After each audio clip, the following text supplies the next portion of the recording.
Bueno, simplemente decirle hola a todos, darles la bienvenida a este primer seminario que organizamos desde RENIE.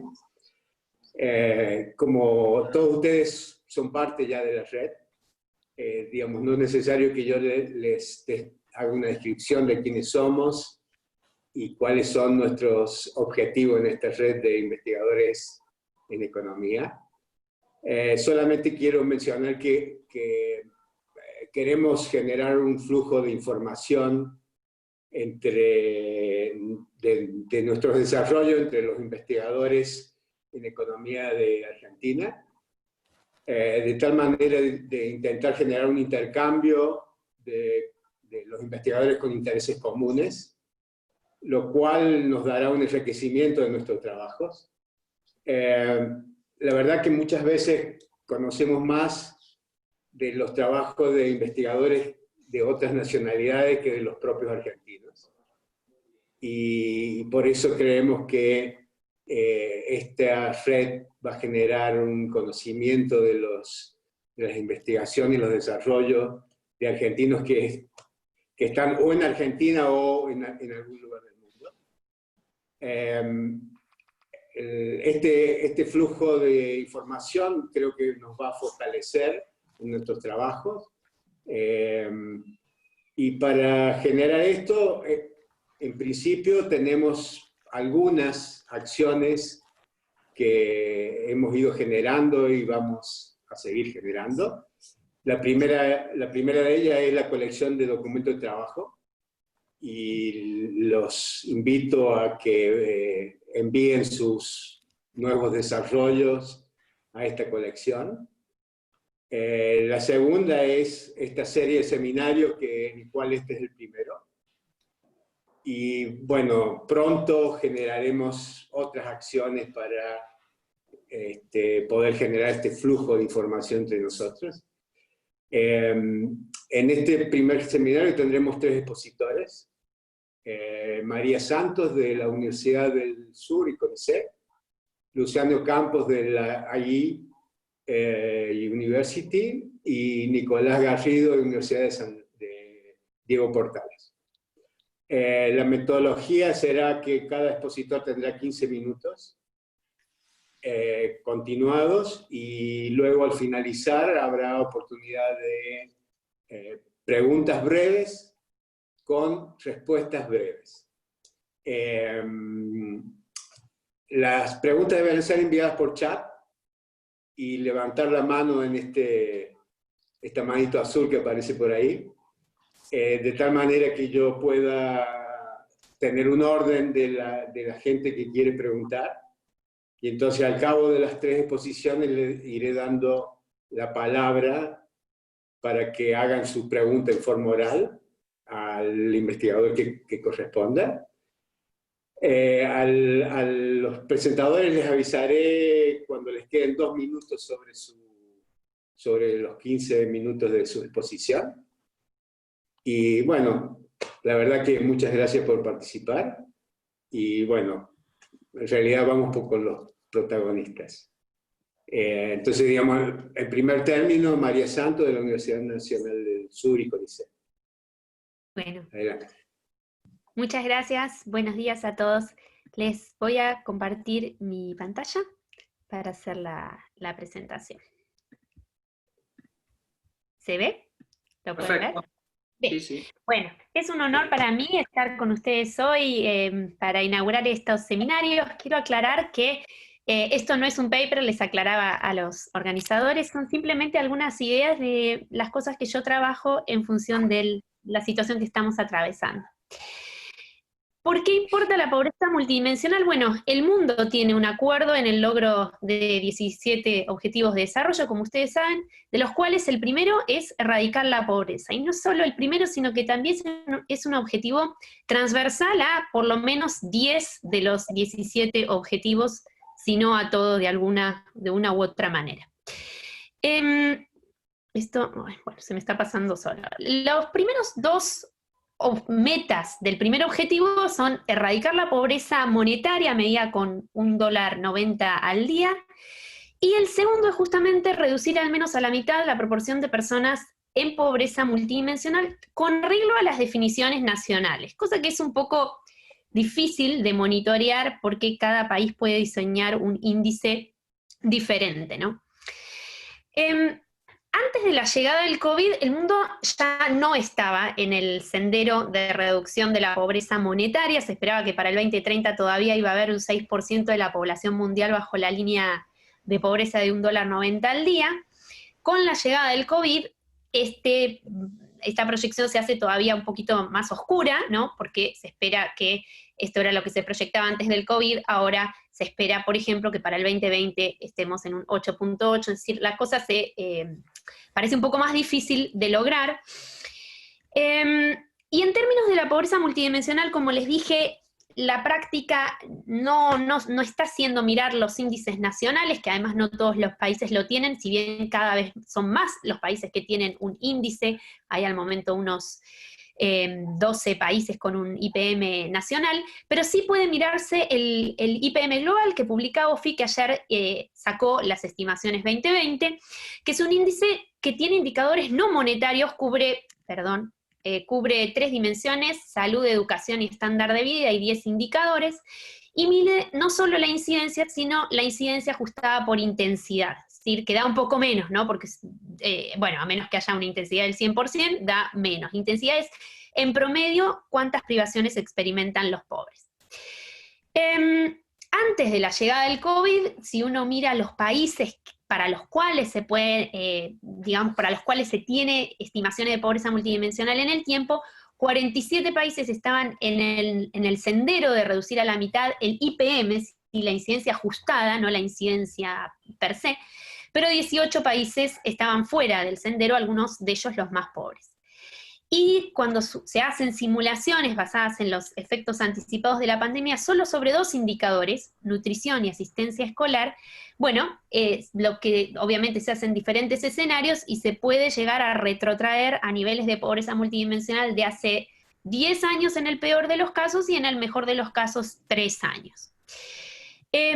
Aún en este panorama que parece un poco oscuro, hay algunas cosas alentadoras. Por ejemplo, el caso Sierra Leone, que es un país que registró la reducción más rápida del IPM global, en valores absolutos una reducción muy grande, aún durante la crisis del ébola.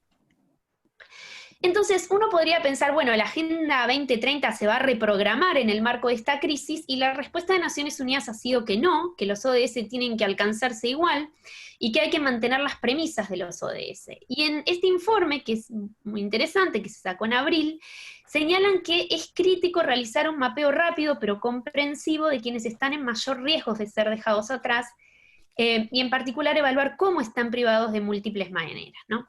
Algo interesante es que señalan este informe es que durante la crisis del ébola, cosas que uno puede escuchar también en la jerga popular, más personas, en este caso, ¿no? En el caso de la pandemia, quiero decir de ahora, pero durante la crisis del ébola más personas murieron por la interrupción de servicios sociales que por el virus en sí mismo, ¿no? Algo para tener en cuenta para esta nueva pandemia. Entonces, justamente la pobreza multidimensional, las mediciones son particularmente útiles para ese mapeo del que habla el informe, ver en qué son pobres los pobres, ver qué privaciones conjuntas presentan, y nos, permitiría diseñar políticas más a medida de las necesidades. Argentina no tiene un IPM oficial, el INDEC no ha querido caminar en ese sentido, sí publica privaciones en la mayor parte de estos indicadores que presento acá por separado, pero no publica de manera oficial las privaciones conjuntas de los hogares. Este es un IPM para Argentina, del cual tengo estimaciones, basado en un IPM que trabajamos con la CEPAL hace algún tiempo, que incluye a la pobreza monetaria, pero también incluye privaciones en otras dimensiones no monetarias, como vivienda, servicios básicos, educación y demás. Cuando uno hace estimaciones de ese IPM para Argentina, vemos que más que presentar un número, me parece interesante presentar el degradé de privaciones. A fines del año pasado teníamos 3,5 millones de personas en pobreza, lo que podríamos llamar pobreza moderada, que es o bien solo pobreza monetaria, o bien 2 a 3 privaciones no monetarias. 6 millones en pobreza multidimensional intensa, son personas que tienen pobreza monetaria, pero además 2 privaciones no monetarias, o bien 4 a 5 privaciones no monetarias, y 2,5 millones en pobreza multidimensional severa, porque tienen privación monetaria más 3 privaciones no monetarias, o, por ejemplo, 6 privaciones no monetarias. Acá tengo el mismo grafiquito hecho para Bahía Blanca por una cuestión que voy a comentar luego. Ahora uno podría decir, bueno, ahí tenés muchos indicadores. Quizás nos interese concentrarnos en algunos que uno podría definir como de particular riesgo de contagio para el COVID, ¿no? Entonces uno podría mapear, digamos, muy sencillamente, ver, bueno, ¿dónde están las incidencias y la cantidad de personas? El mapa de la izquierda es proporción de personas, el de la derecha es cantidad. Pero igual la distribución es bastante semejante, con al menos uno o más, digamos, de estas privaciones. Acceso a agua, falta de acceso a agua potable, falta de acceso a saneamiento, y no digo solo cloacas, sino acceso a, aunque sea un pozo con cámara séptica, y hacinamiento. Bueno, el mapa nos es familiar, ¿no? Porque vemos la gran concentración, tanto en proporción como en cantidad, de personas con una o más de estas privaciones en el conurbano, pero también vemos incidencias altas en el noreste argentino, también en Córdoba, Rosario, en San Luis. Y esto se puede cruzar también con quienes experimentan pobreza monetaria y al menos uno de estos riesgos. Ahora, la EPH nos muestra puntos muy aislados, las capitales de provincia esencialmente. Si uno muestra una foto algo vieja, porque son los datos del censo 2010, uno puede sacar esas privaciones, no la monetaria desde ya, sino las otras, que podríamos llamar de riesgo de contagio del COVID, por departamentos. Y entonces uno ahí ve bueno, por empezar que el mapa se pobla mucho más de privaciones, ¿no? Pero además, otra vez vemos estas concentraciones en el conurbano, pero también en el norte grande argentino, y también en algunas zonas de Mendoza, de Córdoba. ¿Qué se está haciendo a nivel de política? Bueno, escuchamos mucho el IFE, escuchamos el bono de la AUH. ¿Qué hacen los municipios? Yo les cuento lo que hace el municipio de Bahía Blanca. La realidad es que la política a nivel municipal se queda muy corta como complemento de la política a nivel nacional. En Bahía Blanca, por ejemplo, y esto no es de este gobierno, es histórico, digamos, esto se mantiene así, no es el status quo que se repite gobierno tras gobierno. Lo que se ve es que hay una gran masa de beneficiarios municipales que cobran un beneficio de 1.000 pesos al mes, que es para comprar alimentos. Hoy por hoy ese monto no se ha actualizado desde hace ya mucho tiempo, desde el año pasado, y representa solo un 18% de la canasta básica alimentaria. Después hay algunos beneficiarios, pero fíjense que son muy pocos, que cobran montos promedios un poquito mayores. Y con el total de esos beneficiarios que se tiene, contando a sus familias desde ya, en el mejor de los casos se llega a que se cubre un 44% de la población en pobreza multidimensional intensa y severa de la ciudad. Ustedes pueden decir, bueno, la política municipal no está llamada a ser la política social, desde ya. Pero algo interesante es que cuando se cruza con datos del CINTIS, se encuentra que un 32% de los beneficiarios solo cobra eso, solo cobra un beneficio municipal, no tiene beneficios ni AUH, ni pensión no contributiva, ni jubilaciones, ni alguna transferencia monetaria de algún otro nivel de gobierno. Peor aún, cuando uno mira, bueno, capaz que hay alguna correlación entre lo que se cobra y algunas otras variables, y es todo al revés, digamos. Los hogares con titulares mujer cobran menos beneficios municipales que los hogares con titulares hombre. El tamaño del hogar no es significativo para nada. Los hogares con vivienda insatisfactoria cobran menos beneficios municipales. Si cobra UH o algún otro programa, no tiene ninguna asociación con lo que se cobra de beneficio municipal. Lo único que sí tiene alguna relación que tiene sentido es si perciben el monto de pensiones, no contributivas. De manera, esta era una Lorenz de los beneficios municipales per cápita, que es muy desigual, y era para motivar esto, digo, bueno, capaz que es muy desigual porque tiene alguna relación con alguna de estas otras variables. No, la respuesta es que no. Bueno, ahora pasando de lo micro a lo macro, en un trabajo que hicimos hace un tiempo con Carlos Dabuz y Fernando del Bianco, que está en el Journal of Development Studies, miramos la elasticidad de la pobreza multidimensional al crecimiento económico, con un modelo de primeras diferencias, armando un panel desbalanceado de 78 países que tenían 2 o más observaciones del IPM, ¿no? Con el índice de pobreza multidimensional global del que les hablé antes. Bueno, cuando uno mira esas elasticidades, lo que encontrábamos es que algo que es previsible, ¿no? Que la pobreza multidimensional tiene una muy baja elasticidad del crecimiento económico y mucho menor que la pobreza monetaria, ¿sí? Digamos, por cada punto porcentual de incremento de la tasa de crecimiento, el IPM baja medio punto porcentual, poquito más de medio punto porcentual.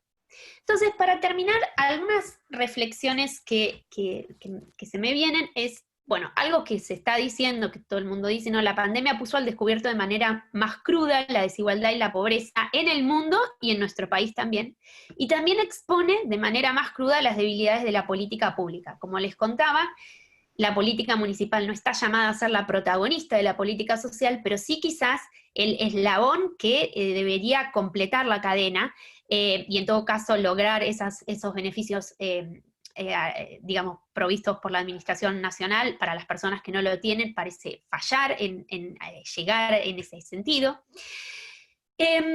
Sabemos que la recesión va a tener un impacto sobre la pobreza monetaria inmediato, como siempre ocurre, y que esto eventualmente, pero con rezagos, que uno tiende a creer, va a impactar en las demás dimensiones. Ahora, poniéndonos un poquito más optimistas y no tan pesimistas, de alguna manera esa baja elasticidad de la pobreza multidimensional al crecimiento económico, uno puede ver que, digamos, deja abierta al menos una ventana de esperanza si la política pública se organizara de manera bien focalizada y bien orientada a las necesidades específicas con ese mapeo del que hablan, sí, ya termino, de que habla el informe de Naciones Unidas, ¿no? Especialmente orientada al acceso de alimentos, que al menos en lo que respecta de lo que yo puedo hablar, aquí en Bahía Blanca la distribución no está siendo buena, lo que se entrega no es bueno, etc. Y a la protección de la propagación del virus en lo que respecta a la carencia de acceso a servicios que comentaba, digamos, llegar con agua a los lugares donde no hay agua, buscar maneras de, no sé, vaciamiento de los pozos ciegos, etcétera, políticas bien específicas para esos sectores que, digo, esto se podría haber anticipado perfectamente en marzo o en abril. Y con respecto a educación, es la gran... me parece que es el gran área donde el Estado tendría que llegar con una política bien específica de acompañamiento de los niños de los hogares que no están pudiendo realmente continuar su educación. Al momento lo que se ve es que predominan las medidas monetarias y también lo que se ve, al menos hasta donde yo sé, es que hay una subutilización de esta información que sin duda creo que sería bastante valiosa.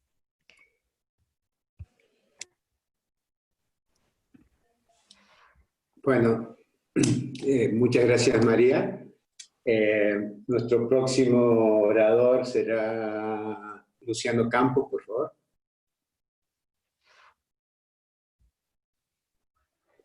Sí, buenas tardes. Voy a compartir la pantalla.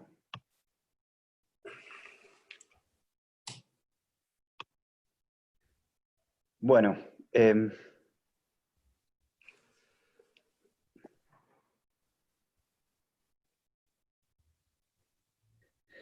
muy bien. Bueno, este es un paper sobre populismo. Bueno, antes que nada, muchas gracias a los organizadores y felicitaciones por esta iniciativa de la Red NIE. Creo que es una excelente iniciativa y seguro que prosperará. Bueno, el artículo se llama Rara Vis, el populismo latinoamericano en el siglo XXI. Es un artículo en el cual estamos trabajando con Agustín Casas. Aquí tenés nuestros correos, por si cualquier cosa que preguntas, comentarios, sugerencias, todos bienvenidos. Voy a hacer voy a contextualizar un poco el artículo primero. En los años, a comienzos de los 2000, empieza a haber esta nueva ola política de líderes de izquierda que comienzan a ganar elecciones en países latinoamericanos, y esta ola de cambio político después de la década de los 90, fue llamada la nueva izquierda latinoamericana. Como ejemplo ya tenemos varios, voy a nombrar solamente Chávez en Venezuela, Lula en Brasil, los Kirchner en Argentina, etc. Hay muchos autores, como Acemoglu, entre otros, Armstrong y de la Torre también, que han visto similitudes de esta nueva izquierda latinoamericana con la vieja izquierda latinoamericana, entre los que están, por ejemplo, Getúlio Vargas en Brasil, Perón en Argentina o Allende en Chile, entre otros también. La vieja izquierda latinoamericana típicamente estaba caracterizada por ser movimiento nacionalista, donde se aplicaban políticas que en la mayoría de las veces derivaban en episodios inflacionarios. Entonces, lo que esta literatura acerca de la nueva izquierda latinoamericana ha puesto de manifiesto es que la nueva izquierda latinoamericana es en gran parte también populista. Y nosotros nos preguntamos, ¿fue la nueva izquierda latinoamericana verdaderamente populista? Esta pregunta conlleva una pregunta más anterior, que es ¿qué es populismo? Que no hay un consenso todavía en la literatura acerca de lo que es. ¿De qué depende que un líder sea populista o no? ¿De su retórica, de su discurso, de su pasado como líder? No hay un consenso al respecto. Rodrik, por ejemplo, en 2018, decía que el populismo es un concepto ambiguo que acapara, digamos, una heterogénea clase de movimientos. Nosotros ya venimos trabajando con esto en un artículo anterior, que ha sido publicado este año, donde lo que tratamos de hacer es, aplicamos una metodología sencilla y bastante intuitiva para tratar de cuantificar el populismo. Y la principal idea que hay en esta metodología es que los líderes populistas lo que hacen, o lo que intentan hacer, es redistribuir a favor de los trabajadores en el corto plazo. Pero en el largo plazo no hay una verdadera mejora de la clase trabajadora o de las clases más bajas. Esta idea está basada en diversos artículos, entre ellos el de Canitrot del 75, el de Dornbusch y Edwards del 91, pero también otros que hablan de este intento redistributivo que tiene el populismo, que termina siendo fallido en la mayoría de las veces. Entonces nosotros con esta idea lo que intentamos hacer es usamos un modelo, es un vector autorregresivo estructural, y donde vamos a identificar lo que nosotros llamamos como shocks populistas, que son shocks que lo que hacen es básicamente no tener ningún efecto permanente en los salarios reales. No tienen efectos de largo plazo en los salarios reales. En ese artículo anterior lo implementamos para analizar la historia argentina hasta los 70s y descubrimos que había gobiernos populistas y no populistas, independientemente que fueran gobiernos de facto, militares o democráticos. ¿Qué hacemos en este artículo? En esta misma línea, lo que hacemos es comparar los países de la nueva izquierda latinoamericana, muchas veces llamado como movimiento populista, para saber si realmente fue un movimiento populista, según esta definición. Si nos comparamos con lo que hay en la literatura, nosotros creemos que nuestra metodología tiene la ventaja de no estar, digamos, basada en discursos o en aspectos que son difícilmente cuantificables. Está basada en hechos.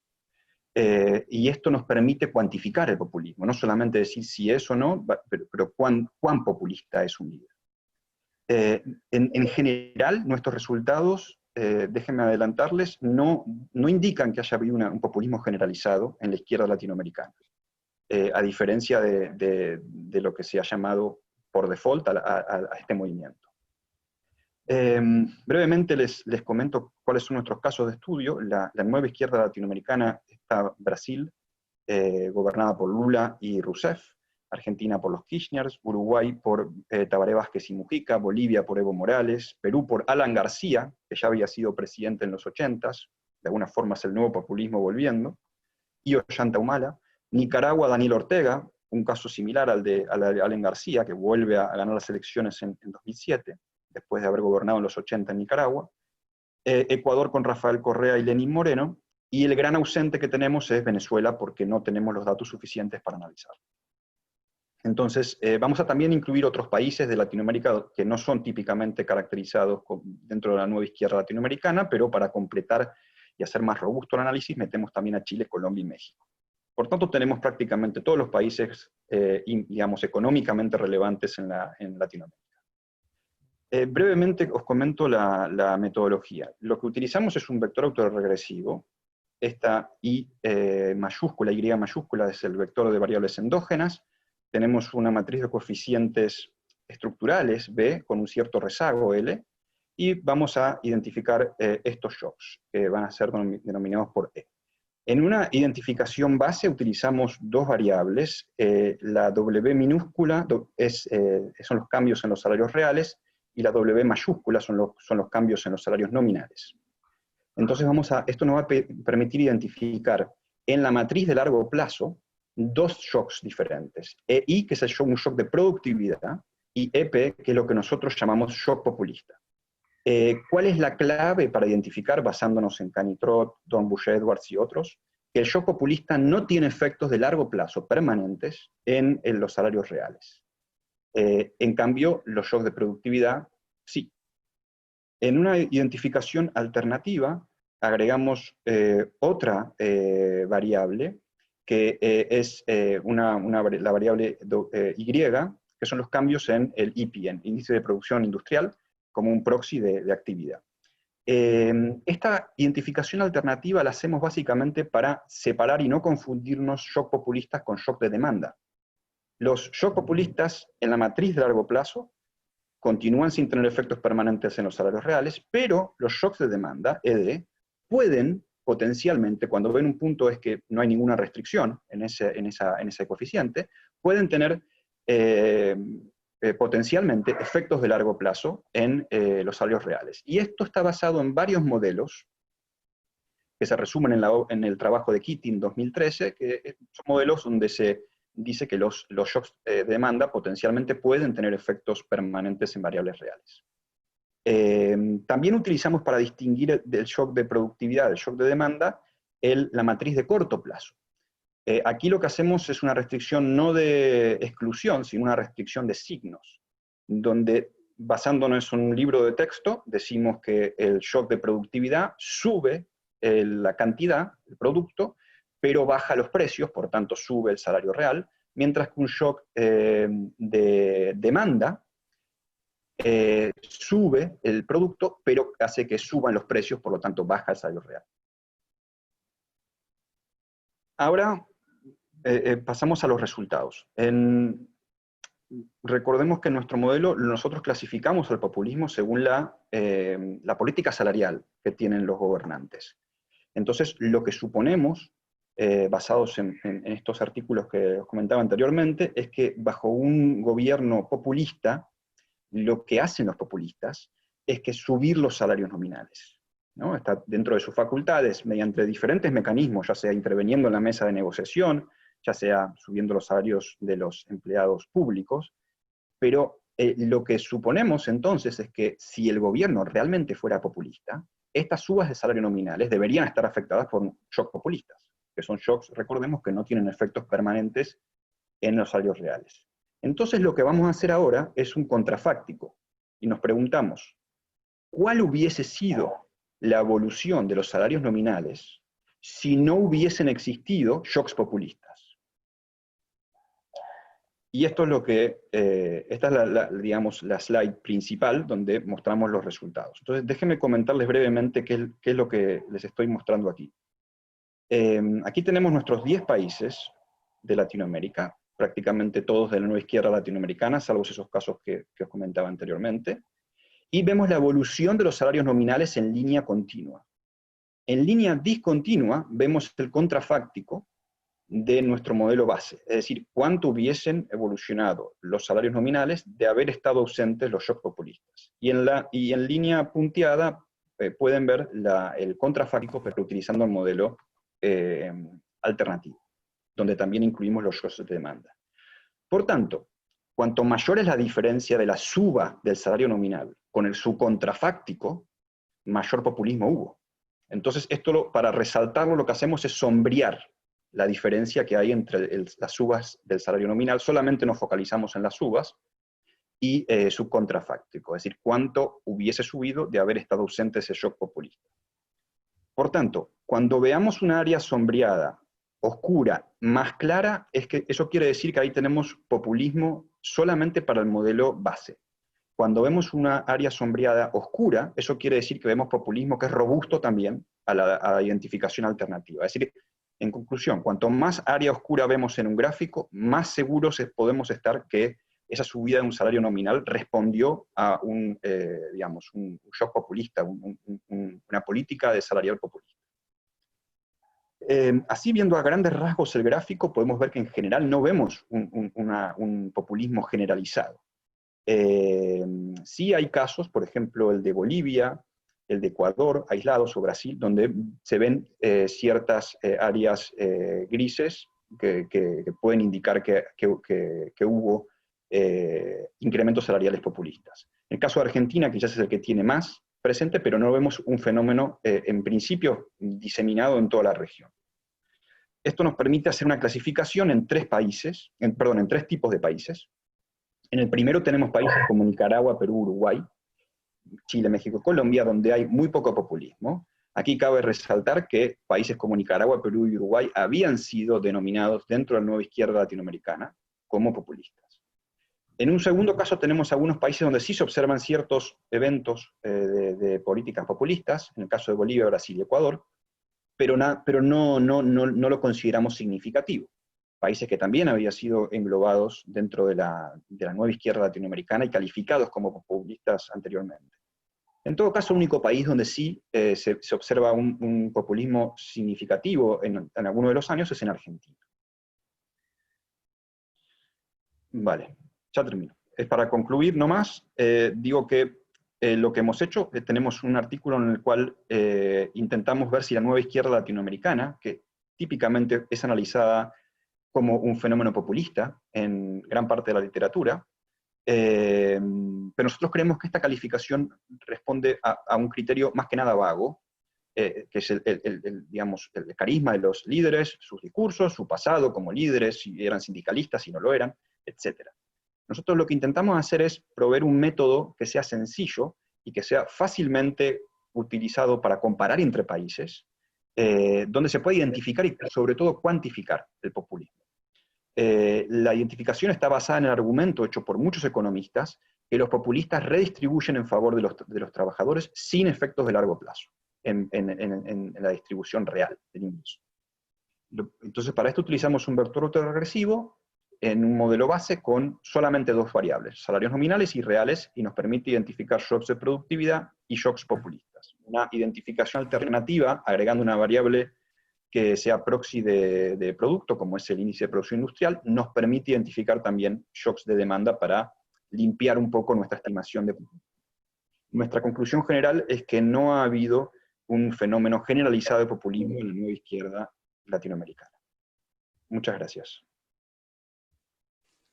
Bueno, muchas gracias, Luciano. Nuestro próximo speaker será Nicolás Garrido. Adelante. Tenés el micrófono bloqueado. Gracias. Buenas tardes. Muchas gracias por la invitación. Déjenme que comparta la pantalla. Debería ser esta.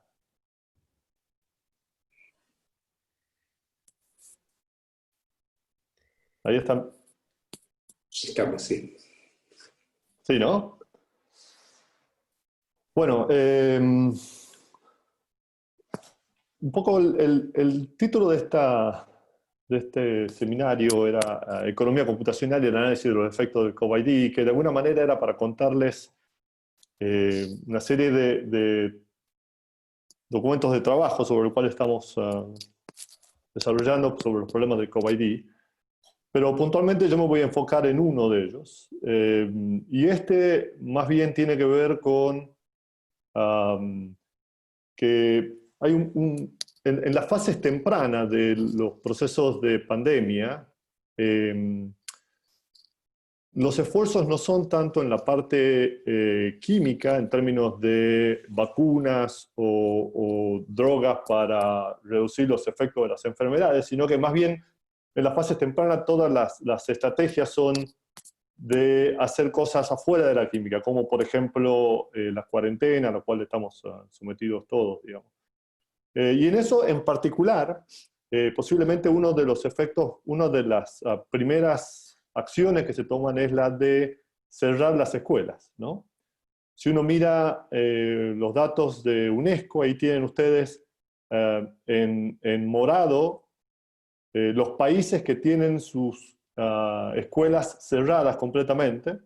Hay 174 países en total. Y ahí tienen en fucsia, me decían, eso no es rosado, eso es fucsia.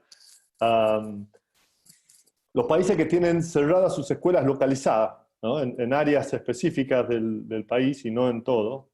Y bueno, en azul los que no tienen ningún tipo de restricción.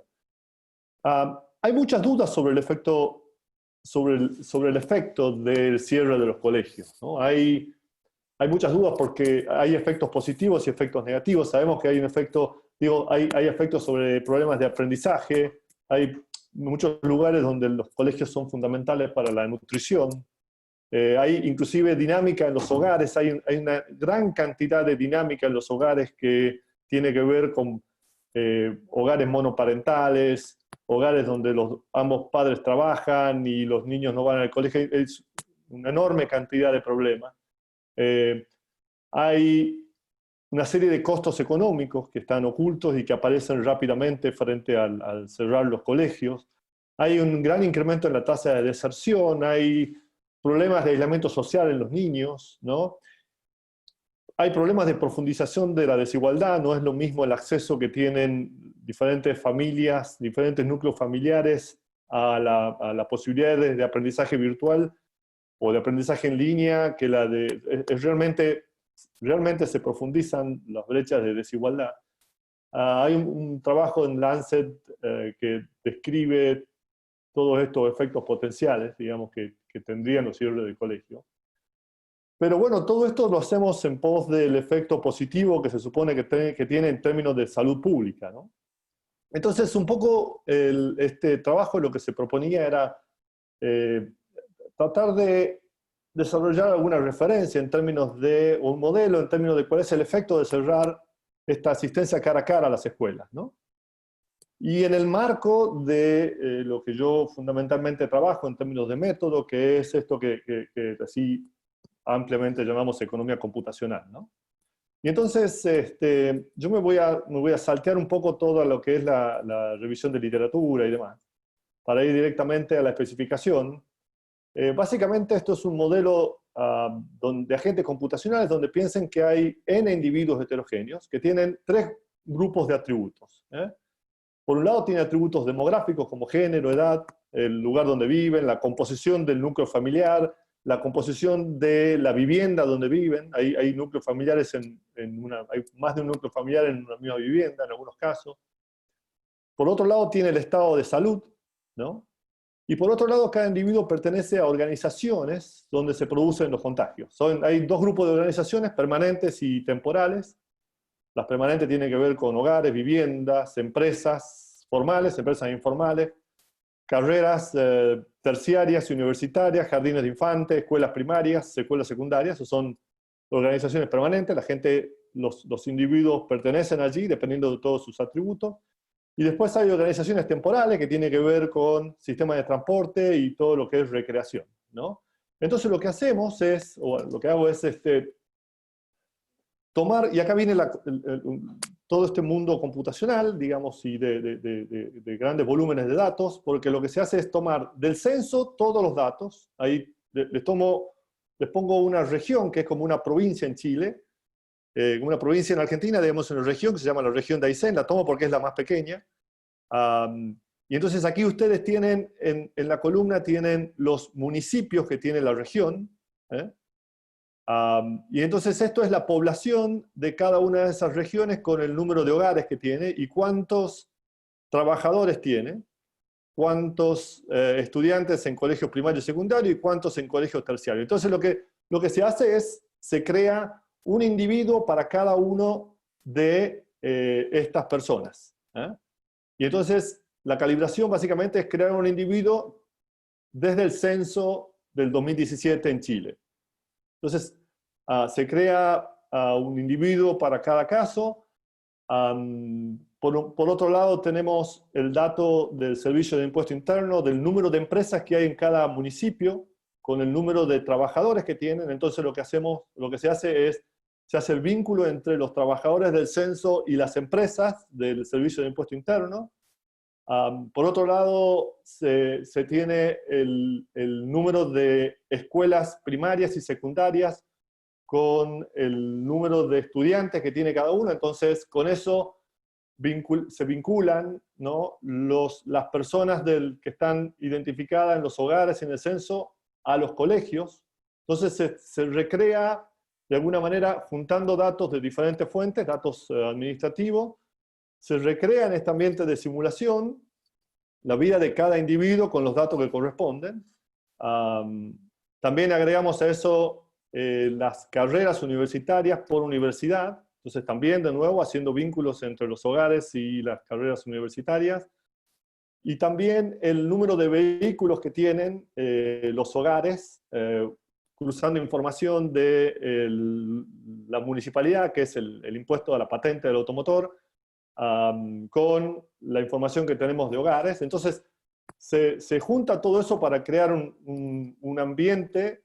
En principio acá para los 103.000 habitantes de esta provincia, pero está hecho para los 17.800.000 chilenos del 2017, o de los que habitan en Chile. Y entonces sobre esto se construye una dinámica, y la dinámica es una dinámica donde se trata de modelar 10 semanas. En cada semana se modelan 5 días laborales y 2 días de distracción.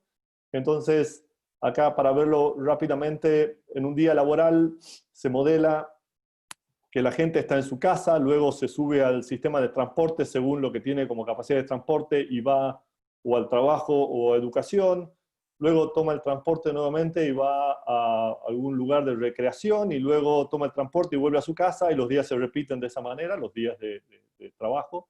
Y luego los días de descanso, nuevamente hay diferencias, pero tiene que ver con que están en su casa, se transportan a algún lugar de recreación, tienen periodo de recreación y vuelven a su casa. Entonces, se modela esta dinámica, se modelan 10 semanas para todos los habitantes, y entonces recuerden que se reúnen en estas organizaciones, y en estas organizaciones se producen contagios.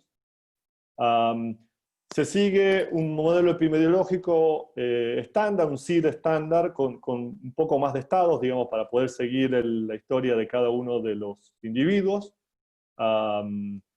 Entonces, recuerden, el modelo CID es por susceptibles, infectados y recuperados.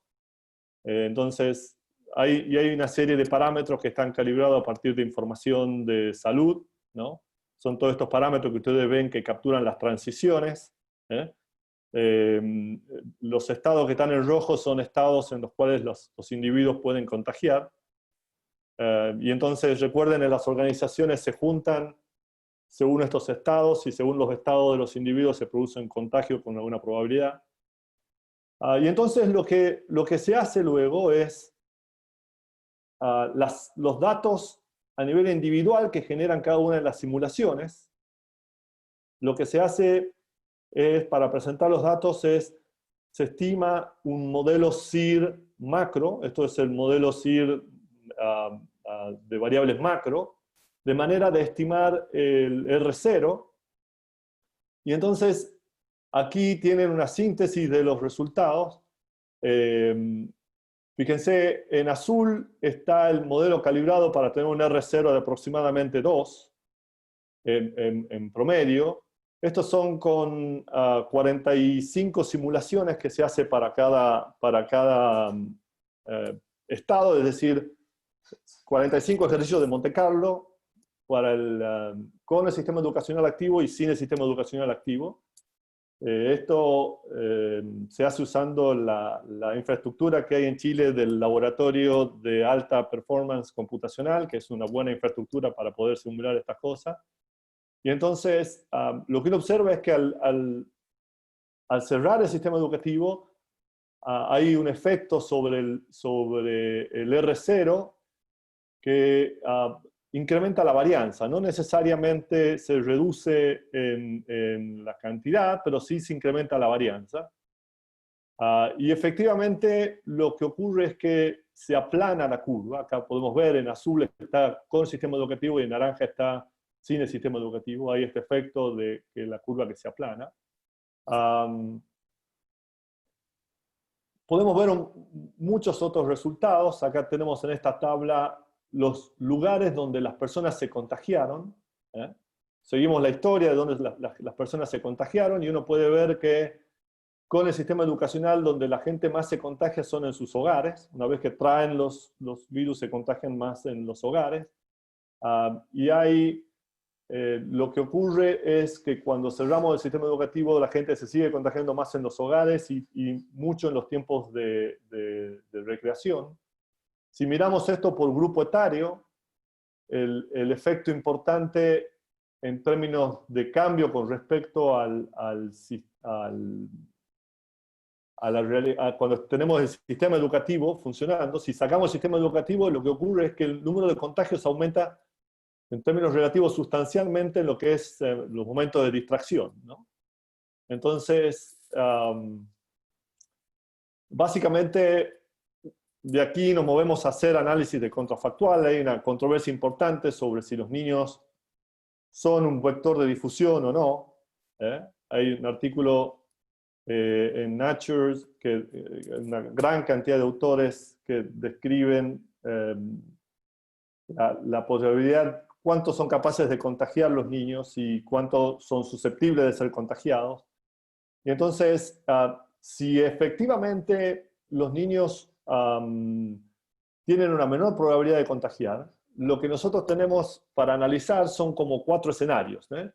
Es decir, en un mundo donde todo el mundo tiene la misma probabilidad de contagiar, con escuela y sin escuela, que esto es el análisis que les presenté hasta acá. Bien, estoy terminando. Pero si uno también debería hacer el análisis de qué ocurre si efectivamente es verdad que los niños tienen menor probabilidad de capturar el contagio y de transmitirlo. Por lo tanto, eso nos pondría en analizar estos 2 escenarios, y eso es lo que hicimos acá. Y entonces, cuando se hace esto, lo que se ve es que también hay una pequeña reducción en el R0 de desactivar el sistema educacional, pero no es tan importante como en el otro caso, y sí hay un achatamiento de la curva. Y luego hay otro caso que es el de comparar lo que ocurriría en un sistema donde todo el mundo tiene igual probabilidad sin escuela contra un sistema donde hay menos probabilidad de los jóvenes, de los niños y dejar con escuela. Eso nos da que para que sean comparables debería reducirse en la probabilidad de contagio de los chicos y de difusión debería ser de un tercio de lo que es de una persona normal. Eso es mi... y entonces, eso para un poco en términos de conclusiones del ejercicio, el cierre de colegios efectivamente reduce la potencia de difusión del virus y tiende a incrementar la varianza. Efectivamente, aplana la curva. Y sin embargo, cuando introducimos la diferencia de difusión por edad, las diferencias ya no son tan claras, no son tan contundentes.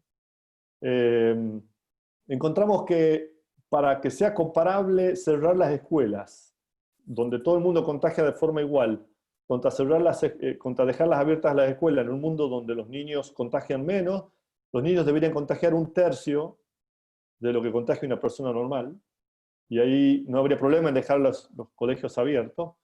Y en todos los casos, esto es un trabajo preliminar nada, se tiene que complementar todavía con mayor repeticiones de Monte Carlo y mayor análisis de los efectos que se van haciendo y llevar esto también a otras regiones de Chile. Muy bien, eso es todo. Tenía unas conclusiones que eran un poco también para provocar, pero no quiero excederme de mi tiempo que tiene que ver con el método, digamos. Pero hasta acá me quedo para no excederme de los tiempos. Muchas gracias. Bueno, muchas gracias, Luciano. Ahora iniciamos una ronda de preguntas. Lo único que les pido es que seamos más o menos breves. Tengo cerca de 11 preguntas que han ido enviando. Entonces, primero le doy la palabra a Santiago Cámara, que supongo que será pregunta para María. Sí, la pregunta que te quería hacer era sobre, cuando hablas sobre las transferencias, decías que algunas de las transferencias municipales no las reciben o no reciben la UH, o sea, si reciben las municipales no reciben la UH, si eso es por un problema de coordinación o si tienen ciertas características que no cumplen para recibir la UH, ¿es un problema de coordinación, es un problema de diseño? O, digamos, ¿por qué está pasando eso y si podría haber mejor coordinación? O ¿cuáles son los requisitos para recibir esas transferencias municipales? Gracias. ¿Lo respondo ahora o...? Sí, ahora, por favor. Ok. Los criterios de elegibilidad no los tiene claros ni la municipalidad. Son reportes de las trabajadoras sociales que identifican a las personas que, según ellas, digamos, el criterio de la trabajadora social, que sin duda tiene su criterio informado, amerita recibir el beneficio. Hay en el análisis, digamos, en el cruce que hice, hay unos 1.600 beneficiarios en la ciudad que tienen niños en sus hogares y donde nadie en el hogar percibe AUH. O sea que sí hay una falla de coordinación, porque no costaría nada ayudarle a esa gente a tramitar una AUH. Así que bueno, eso. Y con respecto a la pregunta, creo que Federico había hecho una pregunta respecto de si refleja la afiliación política. Pareciera que no, digamos, eso sería muy difícil, habría que ir barrio por barrio si hay algún puntero político anotándolos, a eso te referís. No lo sé, pero pareciera que no. Los registros, lo que uno ve es que aumentan en los años de crisis, ingresa más gente y permanece. Y como es un beneficio magro para una masa de gente, sin correlacionar con nada, de acuerdo a nada, quedan ahí. Seguro que ahora han incluido un montón de otras personas, no se aumenta el beneficio y ahí quedan y permanecen. Pero, digo, eventualmente podría ser. No lo sé. Federico, ¿algo más? No, era eso, que quizás que con la localización geográfica se puede ver si eso es un caso, pero nada, queda para... Sí, se podría hacer un análisis por barrio y estudiar a ver si hay punteros políticos en cada barrio de algún partido Está concentrado por barrio. Sí. Jorge Paz ahora.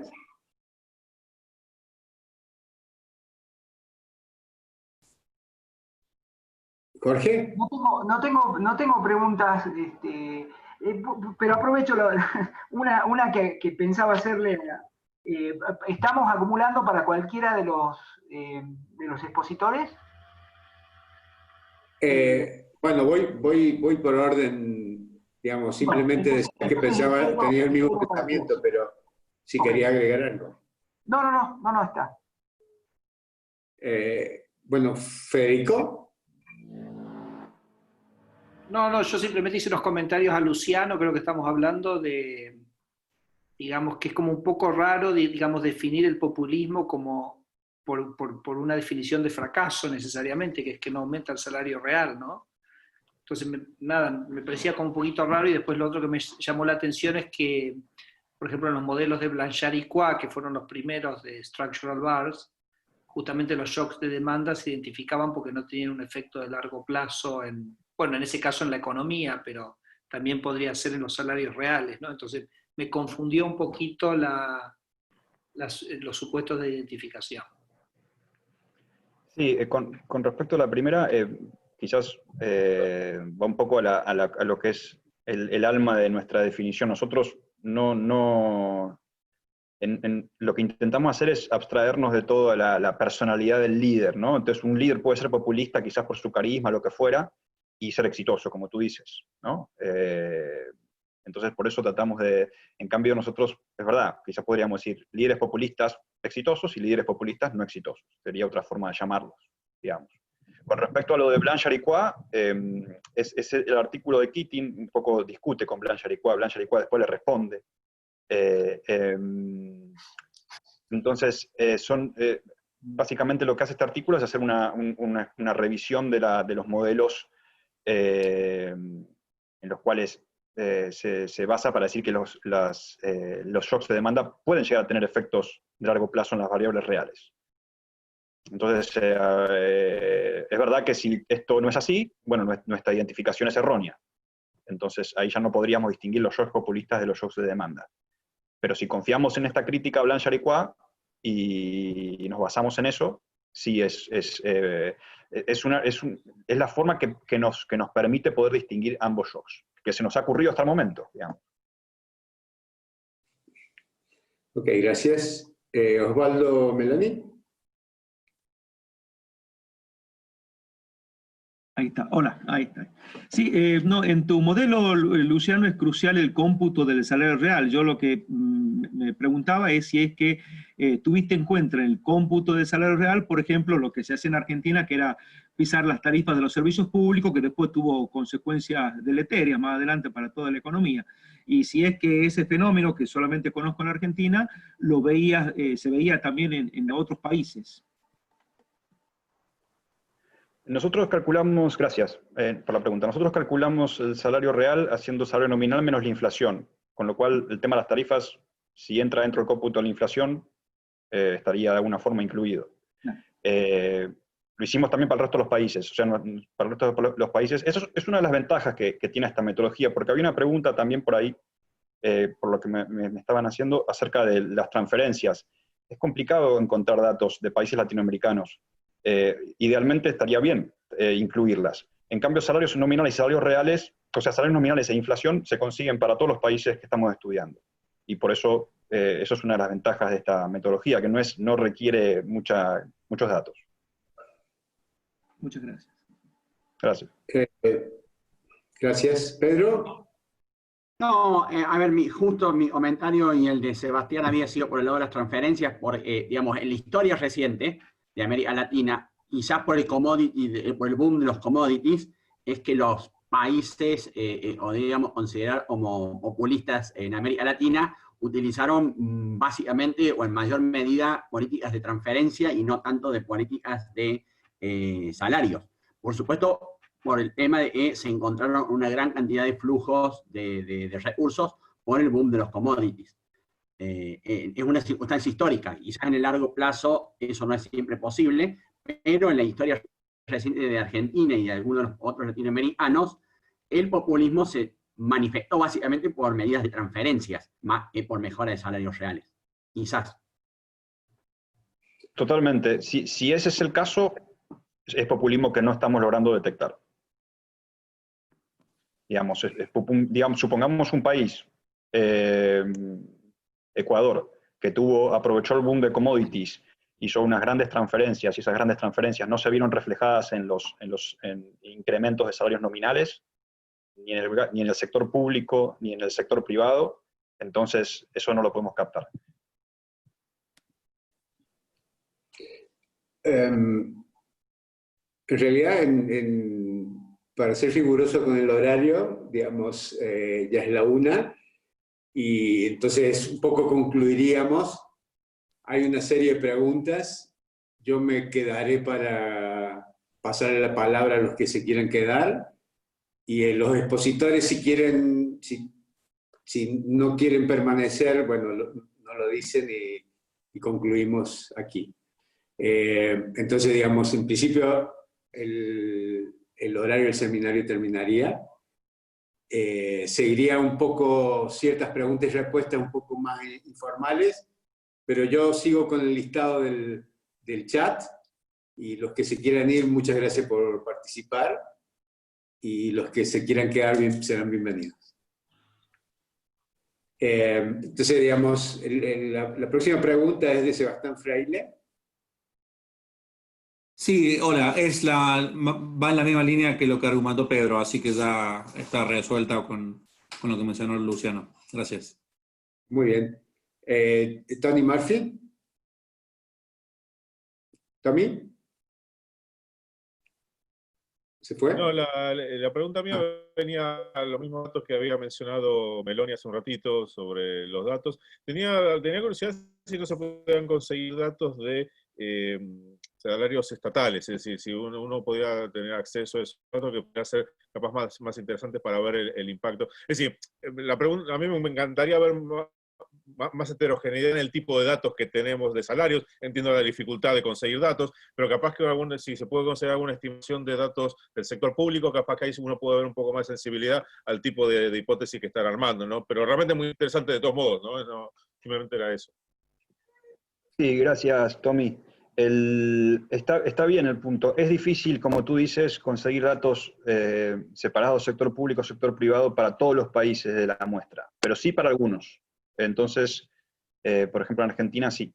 Entonces, eso sí lo podríamos hacer para una selección de países. Gracias. Gracias. ¿Laura? ¿Tenés el micrófono? Creo que, sí, ahí estoy. Creo que en realidad, en parte, cuando le contestó a Federico, Luciano contestó mi pregunta, que era un poquitito sobre cuál es la intuición un poco que está por detrás de la idea de los shocks de demanda teniendo efectos más permanentes. Pero bueno, creo que por ahí hay que referir esa literatura y pensarlo en esos términos, así que dejo que sigamos porque no vale la pena, creo que ya está un poco respondido en parte. Bueno, gracias. ¿Hernán? Sí, gracias. Más que nada, está un poco también en la línea de la pregunta de las transferencias, pero tiene que ver más con como microfundamentos o efectos micro del populismo, ¿no? O sea, veía como que si además de eso puede haber como cambio en el sistema de incentivos, si por ahí pensaba con algún rezago se puede medir como cambios en productividad o algo así, y por ahí, dado que tenés ahora un periodo de populismo bastante extendido en bastantes países, si has visto algo en donde en vez de analizar salarios reales o algo así, por ahí efectos en productividad. Está muy bien la pregunta, sobre todo porque nuestros principales resultados los obtenemos con un contraste, porque uno está diciendo ¿qué hubiese pasado? Sí, pero podría haber habido un cambio estructural, digamos, en los D parameters, digamos, que del modelo. Entonces, ahí está bien. Esa es una debilidad, digamos, de nuestros resultados. Si hubiese habido algún tipo de cambios que nosotros no estamos detectando, el contrafactual no tiene validez. Entonces, es una crítica, digamos, devastadora. O sea, porque no nos permite hacer el contrafactual. Pero todos los ejercicios donde hay muchos, que hay gente que hace contrafactuales, siempre están sujetos a la crítica de Lucas, digamos. No sería el único artículo en el cual podría haber habido cambio en los microfundamentos. Pero gracias. Pero estaría interesante. O sea, no sé si existen como medidas estandarizadas de productividad para todos estos países por todos estos periodos que ustedes analizan, pero tal vez repensar un poco el modelo en ese sentido. Sí, gracias. Alejandro, ¿me prometís una acotación sobre eso? Sí, bueno, te toca preguntar, Federico. No, simplemente decía que me parece interesante el comentario de Hernán, porque muchas veces la gente asocia el populismo con una destrucción de la capacidad productiva de la economía, o sea, como que hace como daños de largo plazo, y entonces eso tendría que ver una caída del salario real. Entonces asumir que el salario real no se afecta, bueno, hay como un supuesto implícito ahí muy, muy fuerte que alguna gente por ahí podría considerar como que demasiado favorable a la definición de populismo, así como yo pensé originalmente que en algún sentido el modelo tenía una posición demasiado desfavorable. Nada, queda para reflexionar. Yo respecto a Nicolás, lo único que quería preguntar es sobre las muertes, ¿no? Porque los niños aparentemente tienen muy poca mortalidad en el COVID, entonces no tenemos un tema de muertes muy grande con los chicos interactuando, ¿no? Quería preguntar si el modelo genera resultados sobre muertes y no contagios. Sí, gracias Federico. Sí, efectivamente, el modelo genera, básicamente lo que tienes es una simulación de la cual le puedes extraer toda la información que te preguntas. Es un pequeño mundo que te creas y del cual le puedes extraer la información que te importa. Efectivamente, en el paper hay análisis de muerte, y lo que ocurre es que los niños, de nuevo, acá viene la hipótesis de si son o no son un vector eficiente de difusión del virus, porque si bien ellos no se mueren, lo que sí hacen es acelerar el proceso de contagio de personas que sí mueren. Por lo tanto, sí observas un incremento en la mortalidad de personas mayores porque ellos se comportan como vector de difusión, ¿no? Pero sí, yo tomo datos sobre la mortalidad de los niños y en realidad la mortalidad por edad. Okay. Hay un indicador que dice que por cada año aumenta un 0.08%. ¿Pero es muy grande el efecto o muy chiquito? De abrir y cerrar los colegios, porque la pregunta que vos querés responder es, ¿hay que cerrar los colegios o no? Imagínate que a nosotros que estamos en educación es una respuesta muy interesante, digamos, un resultado muy interesante. Entonces, olvídate de contagios. La respuesta es, ¿aumenta mucho o poco la muerte con los colegios abiertos? Y espera, que tengo el número, lo tengo. Entiendo que depende de si son vector o no, ¿no? Pero... Sí. Pero mira, el incremento está en el orden del 15% de muerte.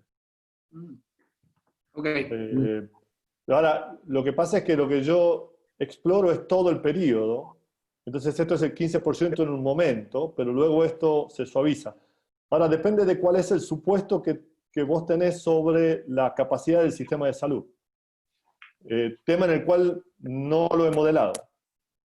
Porque es crítico los supuestos que hace sobre la capacidad del sistema de salud, ¿no? Porque ahí está, y qué tan buena es la capacidad para ampliar esa capacidad por atender a gente en estado crítico, ¿no?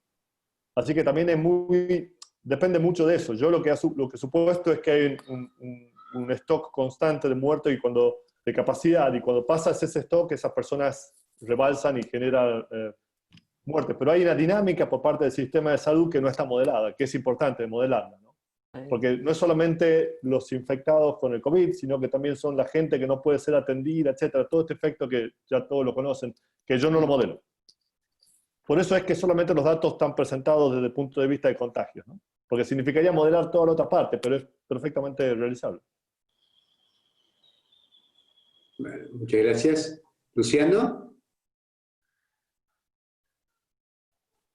Sí, tengo una pregunta para Nicolás y una para María. Muy interesantes los trabajos. Para Nicolás, quizás me perdí un poco cuando presentabas el modelo, pero entiendo que tú tienes datos y que estos datos que tienes son suficientes para hacer tu simulación ya a esta altura sobre el COVID en Chile. ¿Cómo es que ya decides que los resultados que puedes obtener son robustos? Digamos, ya que estamos justo en el medio, ¿no? O sea, todavía Vale. Sí. No hay ningún claim, no diría yo que los resultados son robustos. Esto es un modelo que está calibrado con los datos censales y administrativos que tenemos al momento, y lo que estamos haciendo es, bajo un grupo de hipótesis, ver lo que pasaría, digamos. Pero la robustez está dado por la calidad de las hipótesis que estamos explorando, y no más que eso, digamos. No me animaría a decir que estamos modelando la realidad, ¿no?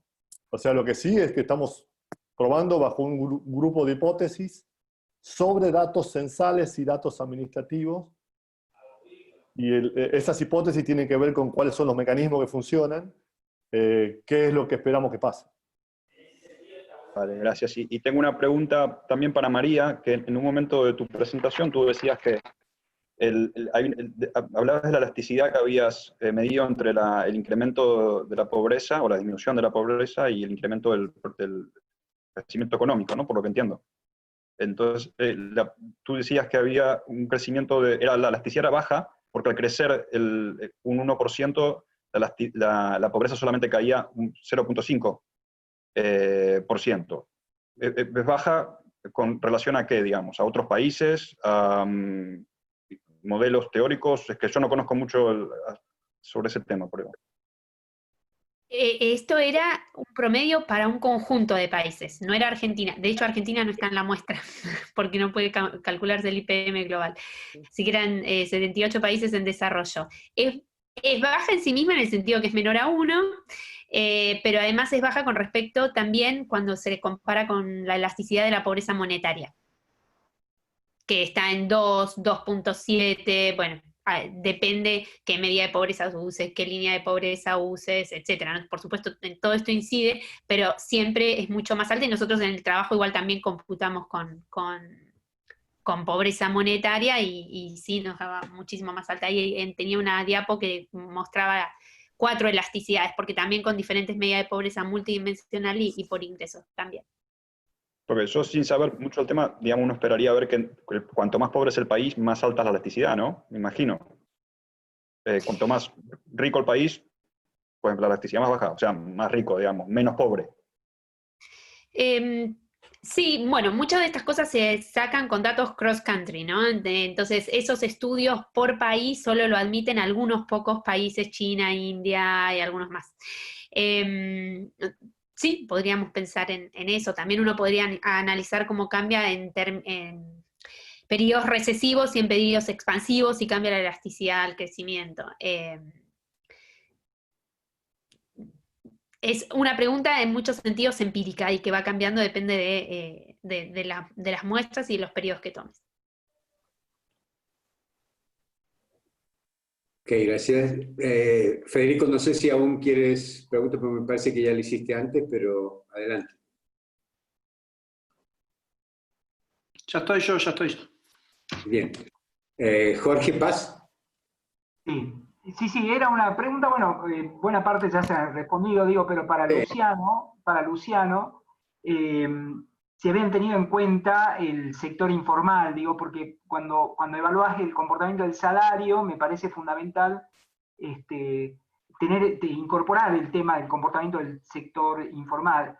Yo creo que ahí, si no tomás en cuenta en los países de América Latina, te estás perdiendo la mitad de la película, más o menos, digo, ¿no? Y estos gobiernos que, bueno, también te decía ahí en la pregunta que creo que no necesitas una definición de populismo, porque podés listar determinados conjuntos de políticas y evaluar lo que evaluás sin ajustarte a una definición de populismo. Creo que no necesitas directamente definición de populismo.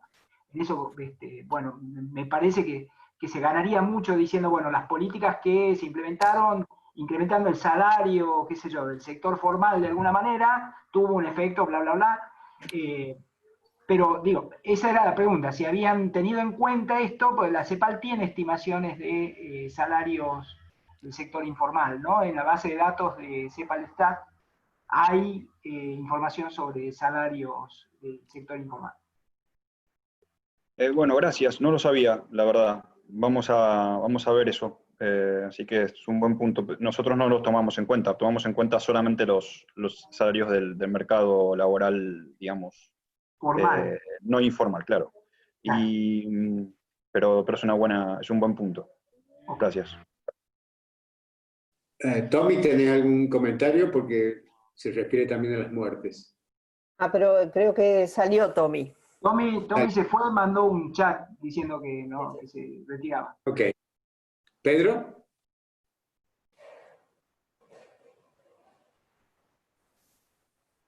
¿Pedro? ¿Tampoco está?